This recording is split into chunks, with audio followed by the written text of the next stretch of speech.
We continue now at the top of Daf Kufnun Amud Beis Meseches Shabbos. This is Shabbos Daf 150b. The Gemara here is continuing with a brisa that discusses what kind of calculations are allowed on Shabbos and what kind of calculations are not allowed on Shabbos. Brisa says, "V'shel ma bekach," if it's something that's unimportant, muter l'choshvan, that's okay. Rashi says, "V'shel ma bekach kagon shekfar hayu letzorech," something that was letzorech ela she'avru, but it was in the past. Kagon kach v'kach otzeisi b'binyan, that this is what I spent on a certain building. That's going to be okay. The Brisa also said on the previous Amr Cheshbonos Sha'avru, things in the past.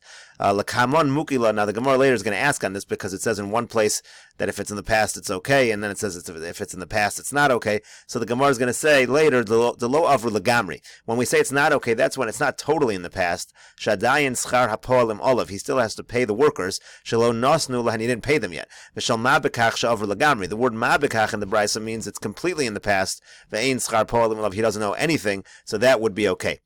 In any case, the Gemara continues, we have a contradiction. Choshvin cheshbonos she'enon tzrichin. You're allowed to do calculations that are not needed. Ve'ein mechashvin cheshbonos she'tzrichin b'Shabbos. But you're not allowed to do a calculation that is needed on Shabbos. Keitzad, how so? Omar l'chaveru kach v'kach po'alim hotzesi al sadezu. A person can say to his friend, I spent a certain amount of money, or a certain amount of money on workers on this particular field. Kach v'kach dinarin, a certain amount of money I spent, hotzesi al dirazu, on this particular living quarters. Avalo yomar lo, but he shouldn't say, kach v'kach hotzesi, v'kach v'kach ani ozid l'hotzi. This is what I spent, and this is what I will spend. That already is something that is necessary, and that's a calculation you're not allowed to make on Shabbos.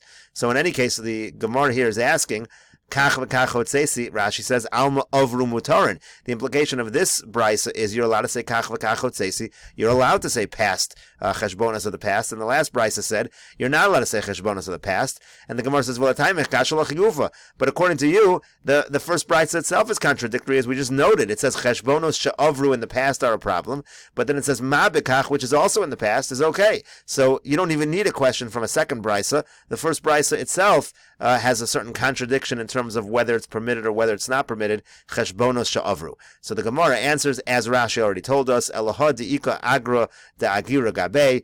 In a case where he still has money that's outstanding, that he still needs to pay the workers, then cheshbonos she'avru, then calculations from the past are a problem. Hadeleka agra da'agira gabe. However, when he does not have any outstanding debts, when he doesn't need to pay anything, then you're allowed to speak about the money that was spent in the past. The Gemara continues now, the two dots. Ein machshichin, the Mishnah said you're not allowed to wait by the tchum. The Mishnah went on to say that it depends what you're waiting for. If you're waiting to do something which is usher to do on Shabbos, that's a problem. If you're waiting to do something which is mutter to do on Shabbos, that is okay. Gemara brings a brisa. Tanu Rabbanan, we learned in a brisa. Ma'aseh b'chasid echad shenifritza lo peretz b'soch sadehu. There was a certain chassid who there was an opening, a breach was in his field. He had maybe a fence around his field, and there came to be a breach on Shabbos. V'nimlach oleh legodra, and he changed his mind, or he originally thought that he was going to fix the breach, he was going to fix the fence. However, v'nizkar Shabbos, he changed his mind because he remembered it was Shabbos. V'nimna oso chasid v'lo gadra, he refrained, that chasid refrained and did not put up the fence. V'nasa lo nes, and a miracle happened. V'alsa botzlaf, a large tree grew in that area. Umimena haisa parnasaso uparnasas anshe beso, and that tree provided him with his parnasa and the parnasa for the people of his household. So the point of this brisa is to bring a story to explain a person should not be attending to his business matters on Shabbos. Amar Rav Yehuda Amar Shmuel. Rav Yehuda says in the name of Shmuel, mutter la'adam lomer l'chavero l'krach ploni ani holech l'machar. A person can say to his friend, I'm going to be walking to a particular city tomorrow. Why is he allowed to say that? Isn't that something that's usher to do on Shabbos? You shouldn't be talking about business of things that are usher on Shabbos. The answer is im yesh burganin holech. If there are burganin set up, you actually would be allowed to walk that distance. Rashi says, Shem yesh burganin me ayin amma la ayin amma. That basically means if there's some kind of residence set up every 70 amas, holech afilu b'Shabbos, then even on Shabbos you can go that distance. Sha'kol chashav ki erachas. When you have these residences, it's all considered one city. It extends the tchum of the city. The entire city is like Dalet Amos, Kedamin and Be'erevin. That's what we say in Erevin. That's why you're allowed to walk through an entire city on Shabbos. It's not a problem of tchum.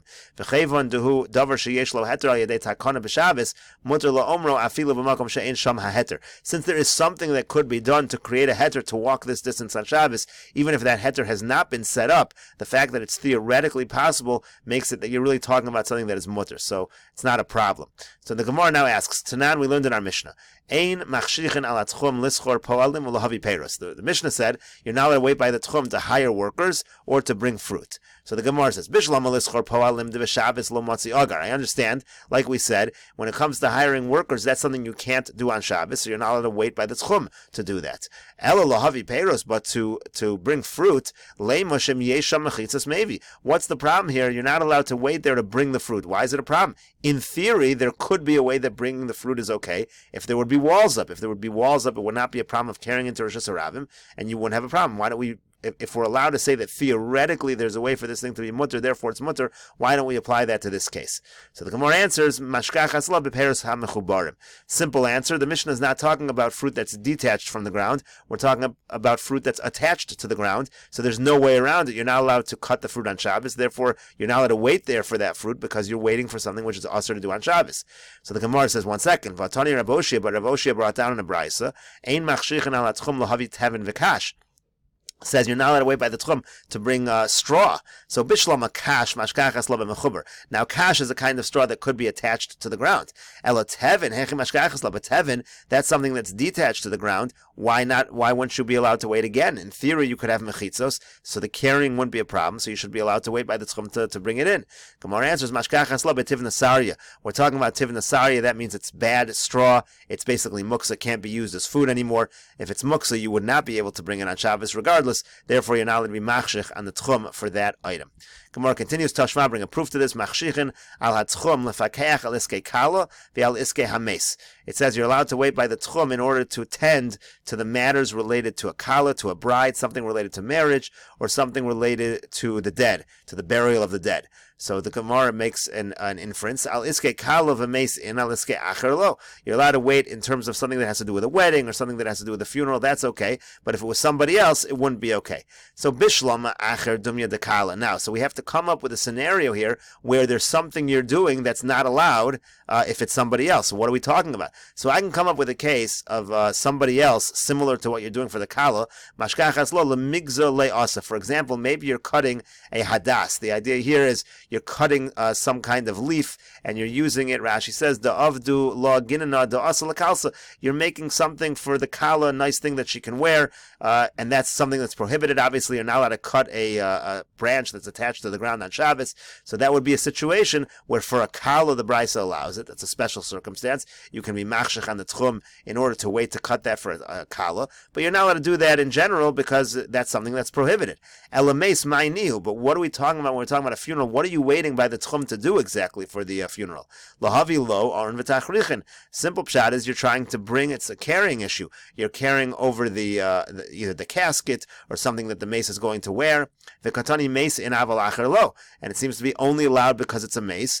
In a normal circumstance, it wouldn't be allowed. Why is that the case? Why don't we apply the logic we had before, that since in theory you could have mechitzos there, therefore you should be able to do it, because in theory carrying is not necessarily usher in certain circumstances. So the Gemara says, no, mace nami mashkachas lo lemigza leglima. Even by mace, we can find a case where you're doing something or waiting to do something that's definitely usher. For example, you're cutting the tachrichin. If you're cutting the tachrichin, that's something that has no heter on Shabbos. Therefore, for a mace, we'll allow it. We won't allow it for another person. The Gemara continues at the two dots. Aval machshichin. It says again, you're allowed to wait by the tchum in order to bring the peiros, because bringing the peiros is not going to be a problem. In order to guard the peiros, and then really means in order to guard the peiros, and then afterwards, the Mishnah said once you're guarding the peiros, you can bring them after. So the Gemara says v'alfa gavdelo avdil.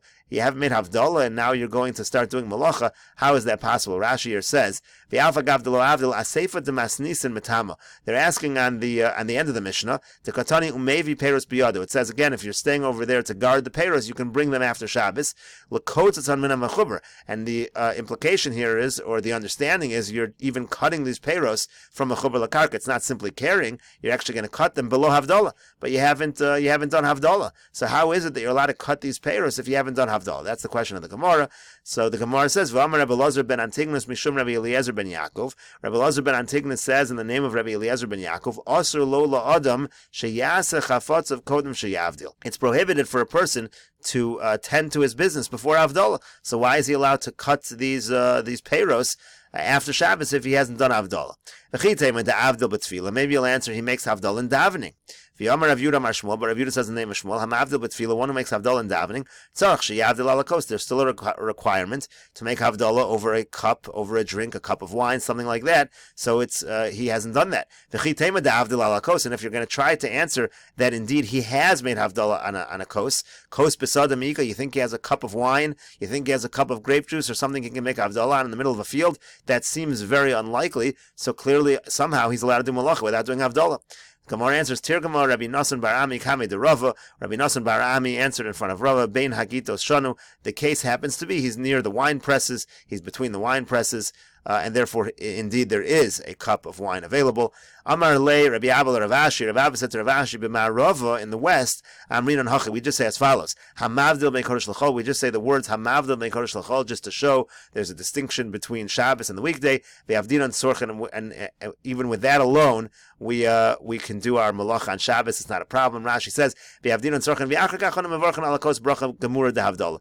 Afterwards, we make a bracha on the coast of Havdalah. In other words, you don't need to make Havdalah on a coast to do malacha. And he says, and he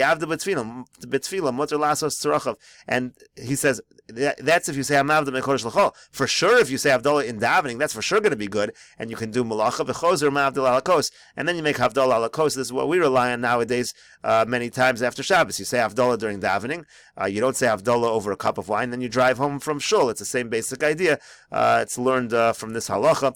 Amar Rav Ashi says, Ki avina bei Rav Kahana, when I was by the house of Rav Kahana, Have Omar, Hamavdil Mekodesh l'chol, he would say the phrase Hamavdil Mekodesh l'chol, Umesaltinon, silti, and then he would cut wood, chop wood. Therefore, the same idea, as long as you say Hamavdil Mekodesh l'chol, malacha is going to be permitted. Klal Amar Abashol Kol Shani v'chulu. So Abashol had a rule. He said anything where you can say to a nachri on Shabbos, anything you can say to somebody who's not Jewish to do it. So then you could also be machshech al tchum. You can also wait by the tchum, by the boundary of Shabbos for that purpose as well. So the Gemara says Abashol Ahaya. What is Abashol going on exactly? Rashi says Ahaya Koyam Mashri Klal. On which line in the Mishnah is he stating his rule? Ilema Aresha. If you say he's going on the beginning of the Mishnah, Koy, that's what he's going on. Rashi explains here. Tanakama said certain cases which were usher, things you're not allowed to be machshech al tchum. Because the Abashol l'shavya b'klola, and Abashol saying, "Oh, you know those things which are not permitted. Let me give you the rule of things that are not permitted."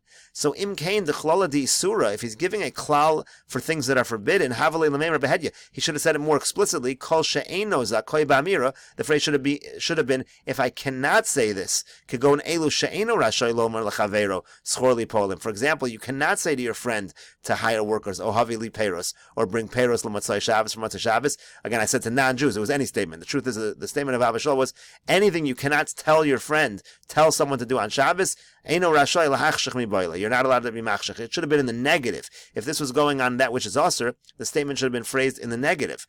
Ein machshichin ala tchum lischor po'alim lavi peiros. It should have said, you're not allowed to be machshech on the tchum to hire workers to bring fruits, etc. The Gemara will continue this discussion, and we'll see that in the next video on Daf Kufnun Aleph Amud Aleph.